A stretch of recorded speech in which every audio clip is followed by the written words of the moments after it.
První linka sanfranciské pouliční lanové dráhy byla uvedena do provozu 2. srpna roku 1873. Při provozu koňských povozů ve strmých ulicích tehdy bouřlivě rozvíjejícího se města vznikalo mnoho nehod. Jedné takové byl svědkem i Andrew Smith Halliday a dostal nápad, jak v ulicích San Francisca udělat podobnou dráhu, jakou do té doby konstruoval pro doly.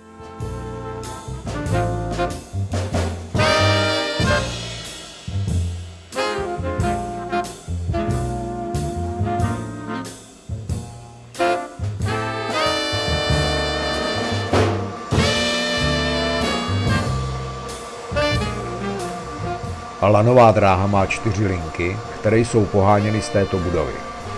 Strojovna zároveň slouží jako muzeum.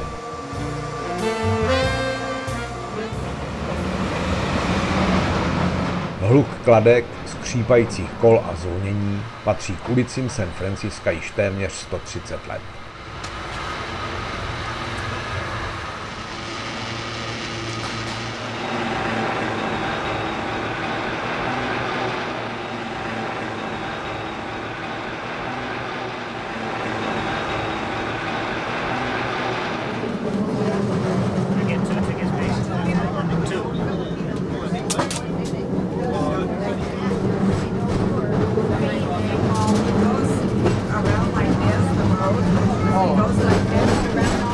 Ničivé zemětřesení, které San Francisco postihlo v roce 1906, lanovku zcela zničilo.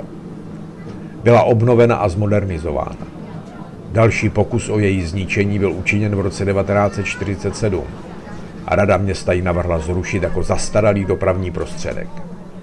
Obyvatelstvo se však rázně postavilo na odpor a v referendu rozhodlo o jejím zachování jako významné a funkční technické památky.